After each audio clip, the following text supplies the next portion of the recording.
welcome to the deep dive.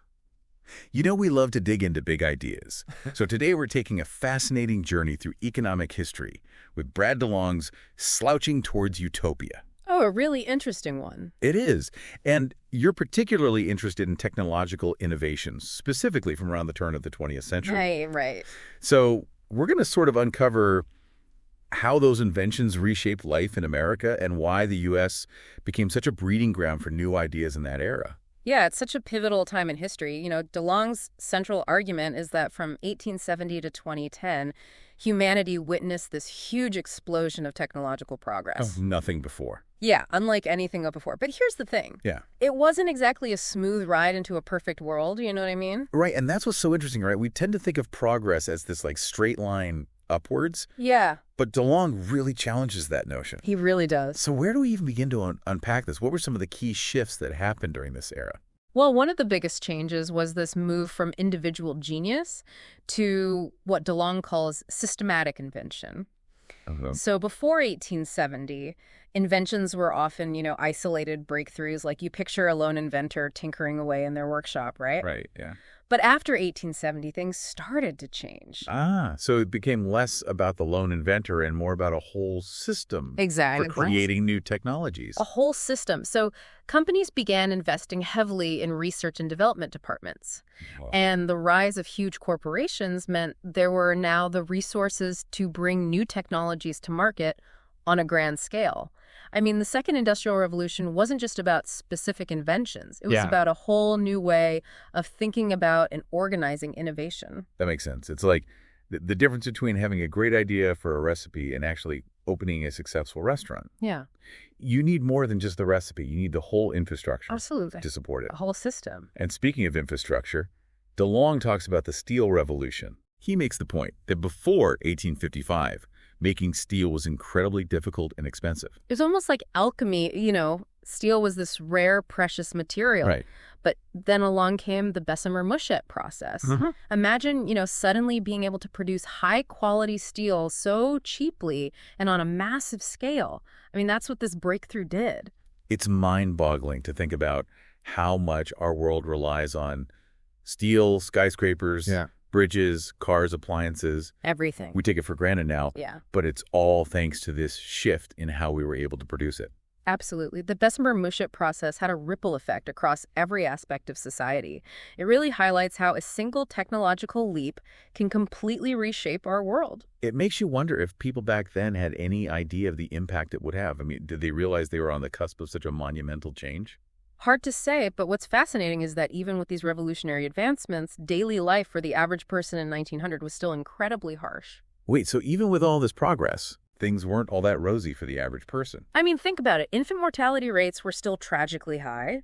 Workplace safety was practically non-existent, and many people were working 6 days a week in these just grueling conditions just to make ends meet. And this is happening at the same time that consumer culture is starting to emerge, with all these new products becoming available, but the reality is most people couldn't afford them.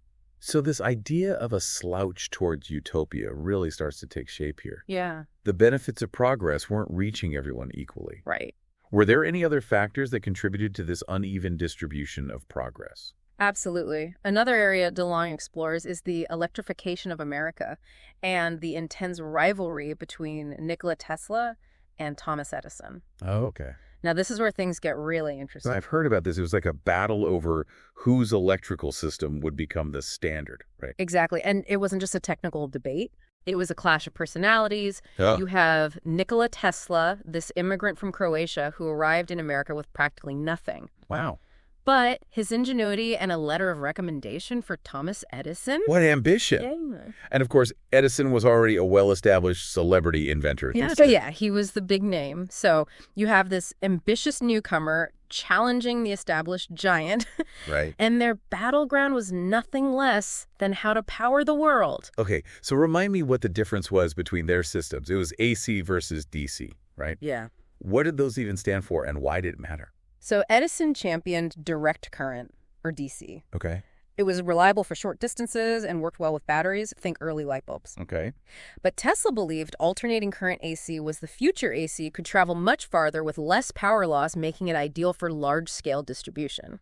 So Edison was thinking small scale, Yeah, while Tesla was envisioning a whole electrified world. exactly. I guess that explains why things got so heated between them. Oh, it definitely got heated. It became known as the War of the Currents. Right. Edison went to extreme lengths to discredit AC, even publicly electrocuting animals to make it seem dangerous. Wow, talk about a smear campaign. I know. So who ultimately won this war? Well, take a look around you. Everything that plugs into your wall is running on AC. Right. Tesla's vision prevailed, and it shaped the electrical grid we still use today. It's incredible to think how something as fundamental as electricity was once the subject of such fierce competition. Yeah. And this brings us back to America's unique role in this era. What was it about the U.S. that allowed for these kinds of advancements to flourish? Well, DeLong points to several key factors. One was this American emphasis on mass production and efficiency. It wasn't just about coming up with brilliant ideas. Yeah. It was about figuring out how to manufacture things quickly and on a huge scale. So it was this combination of ingenuity Yeah. and a drive to make things accessible to a wider population. Precisely. And America was also attracting talent from all over the world. Think about Tesla. Yeah. Immigrant who came to America with a dream. Countless others came seeking opportunity, and they brought their skills and ideas with them, Right. adding to this melting pot of innovation. It seems like a perfect storm of factors was brewing. Yeah? This focus on mass production, a diverse and skilled workforce, and this spirit of openness to new ideas. Was there anything else that contributed to America's rise as a technological powerhouse? Another crucial factor DeLong highlights is America's investment in education. Okay. There was a real push for literacy and numeracy, creating a skilled workforce that could adapt to these rapidly changing technologies. That makes sense. You need a population that can not only operate new machines, but also understand and adapt to new ways of working. Absolutely. But we've also seen how this rapid progress created its own set of challenges. Yeah. And didn't necessarily translate into a better life for everyone. Right. That's exactly the paradox. Yeah. DeLong explores, he uses the example of Homestead, Pennsylvania, Okay. a town dominated by one of the largest steel mills in the world. Oh, Okay, I'm intrigued. Tell me more about Homestead. all right. It sounds like a place where this tension between progress and its consequences was really playing out. Yeah, imagine you're a worker in this massive steel mill. The work is brutal, the conditions are dangerous, the air is thick with smoke and soot. You're working 6 days a week, often 12-hour shifts, just to survive. It sounds exhausting and incredibly dangerous. It absolutely was, and DeLong emphasizes how few safety precautions were in place, accidents were frequent, and if you were injured, there was little to no support or compensation. It paints a stark picture of how the benefits of progress weren't reaching everyone equally. While some were getting rich from these new industries, others were paying the price with their health and well-being. Yeah. Is this what DeLong means by slouching towards utopia? Yeah. That even amidst all this progress, there's this darker side to the story. That's a big part of it. He argues that the rapid pace of change created its own set of challenges. Societies were struggling to adapt to new ways of living and working. It's like we're getting a glimpse behind the curtain of progress. We see the gleaming inventions, but we also see the human cost and the struggles of those who were left behind. Exactly. And DeLong argues that this period set the stage for many of the challenges we still face today. So it's not just a history lesson. No. It's a reflection on the complexities of progress and the choices we make about how we use technology. Precisely. And as we delve deeper into DeLong's analysis, we'll uncover even more about how this period shaped the world we live in today. It's almost like there were these two different versions of America emerging at the same time. On the one hand, you have these symbols of progress and innovation, skyscrapers reaching for the sky cities illuminated by electric lights, Right. and this promise of a future filled with amazing new technologies. Yeah. But on the other hand, you have the reality of Homestead, where workers are toiling away in dangerous conditions, struggling just to make ends meet. And DeLong doesn't just focus on the physical toll, he also highlights the psychological impact of this kind of work. Imagine standing in the same spot for 12 hours a day, performing the same repetitive task over and over again. There's this dehumanizing aspect to that kind of labor that's hard to grasp from our modern perspective. It sounds soul-crushing. Mm-hmm. It makes you wonder how people found meaning and purpose in their lives when so much of their time was spent in these incredibly difficult and monotonous jobs. That's a really important point, and it gets to the heart of DeLong's argument about this period being a slouch towards utopia. It's not just that the benefits of progress weren't evenly distributed, it's that the very nature of progress was creating new forms of alienation and hardship for a lot of people. It's like the system itself was creating winners and losers, even as it was pushing society forward technologically. It makes you wonder if there was any way to reconcile these two realities. That's a question that reformers and activists were grappling with at the time. Yeah. And it's one that we're still wrestling with today. How do we harness the power of technology for good without creating new forms of inequality and suffering? It's a question that feels even more relevant now as we face this new ways of technological advancements with AI and automation. It feels like we're at another crossroads trying to figure out how to navigate the potential benefits and risks of these new technologies. Absolutely. And DeLong's analysis of this earlier period provides a valuable framework for thinking about these contemporary challenges. He reminds us that technology is a tool, and like any tool, it can be used for good or ill. It's up to us to decide how we want to shape the future. So it's not about rejecting technology altogether. It's about being mindful of its potential impact and making conscious choices about how we want to integrate it into our lives and our societies. Exactly. And one of the things DeLong highlights is that America's success during this period wasn't just about technological innovation. Right. It was also about social and political factors that created a fertile ground for progress. We were talking earlier about America's emphasis on mass production and its investment in education. Were there other factors that played a key role? DeLong emphasizes the role of immigration. Remember, Tesla was an immigrant, and he was just one of millions who came to America seeking opportunity and a better life they brought with them, a diversity of skills perspectives, and a hunger for change. It's easy to see how that kind of influx of new ideas and energy would contribute to a dynamic and innovative environment. Was there something unique about America's culture that made it so welcoming to immigrants and open to new ideas? DeLong argues that America had a certain spirit of optimism and a belief in progress that was very appealing to those who were looking to create a better future for themselves and their families. So it wasn't just about the material resources, it was also about a mindset, Yeah. a belief that anything was possible in America. Exactly. And this ties back to what we were talking about earlier with education investing in human capital. Making sure people had the skills and knowledge to participate in this rapidly changing world was seen as crucial to America's success. It's like a positive feedback loop. You have this belief in progress, which leads to investments in education and infrastructure, which in turn creates a more skilled and innovative workforce, which leads to even more progress. But as we've seen, that progress wasn't always distributed equally, and it often came at a high cost for some hour. DeLong uses the term slouch to describe this period, and I'm curious to know more about what he sees as the obstacles to achieving a true utopia. One of the things he points to is the inherent instability and volatility that comes with rapid technological change. To think about the disruptions we're seeing today with automation and AI, those kinds of disruptions were happening back then too, just on a different scale. So even if the technologies themselves were beneficial, the process of implementing them and adapting to them could be incredibly disruptive and unsettling. That's right. And this period was marked by all sorts of social and political upheaval, labor unrest, economic inequality, the rise of monopolies, and the growing tensions that would eventually lead to World War I. So technology might have been advancing at an unprecedented rate, but human institutions and social structures were having a hard time keeping up. It's like building a skyscraper on a foundation that wasn't designed to support it. Eventually, cracks are going to start to appear, and that's what DeLong argues happened during this period. It makes you wonder if there's an inherent tension between technological progress and social stability. Can we really have one without sacrificing the other? That's a big question, and one that DeLong doesn't necessarily provide a definitive answer to, but he does offer some insights into how we might navigate this tension more effectively. I'm eager to hear more about those insights. What does DeLong suggest we can learn from this period of history, and how can we apply those lessons to the challenges we're facing today?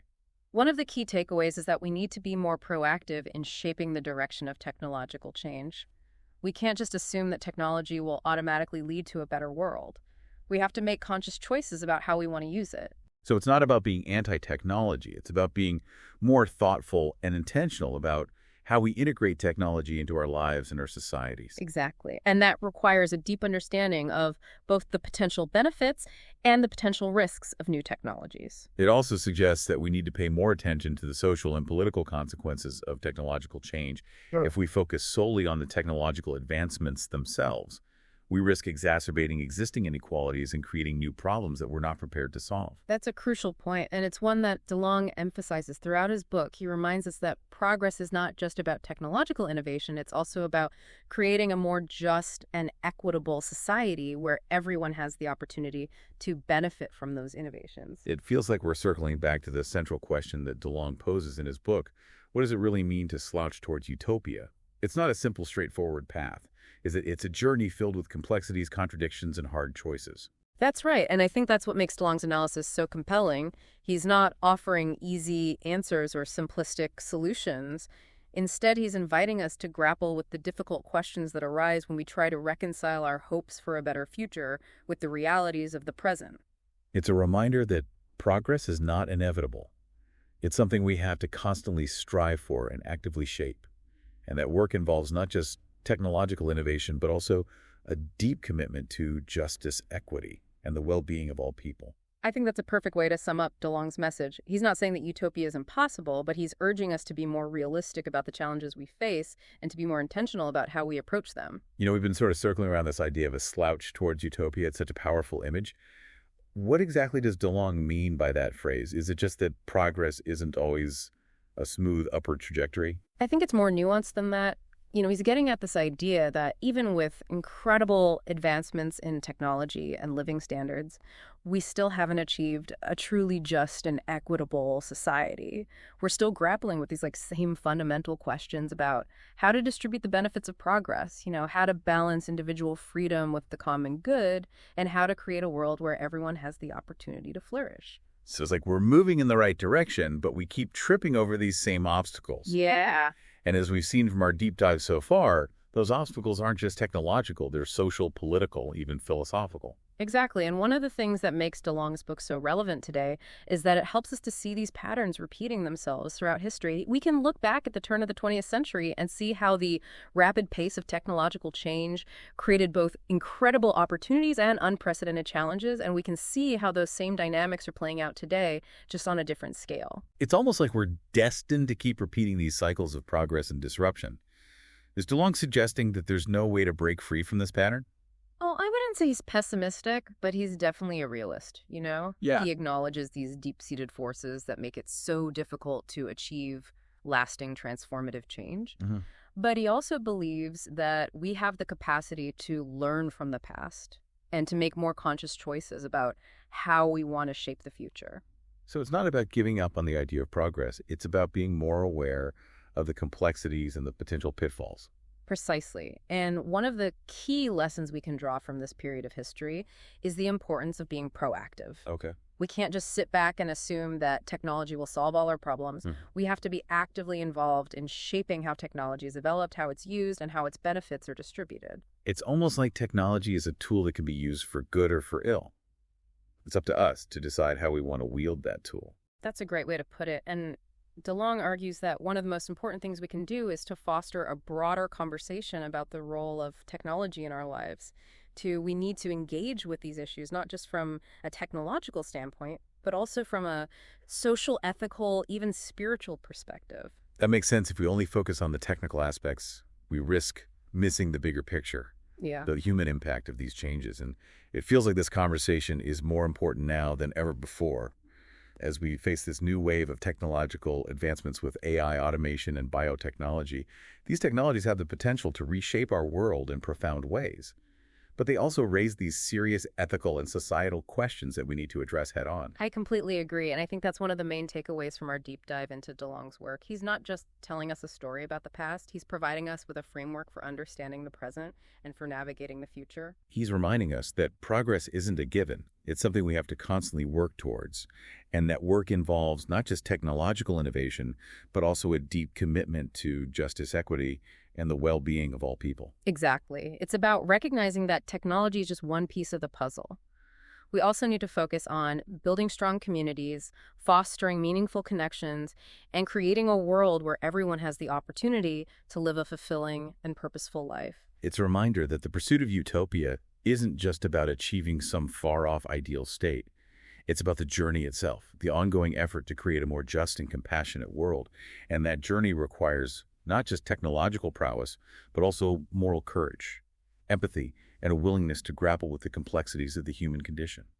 Well said, and I think that's a perfect note to end on. Thank you for joining us on this deep dive into Slouching Towards Utopia. We hope it sparked some new insights and inspired you to continue exploring these important questions about the relationship between technology progress and the human experience.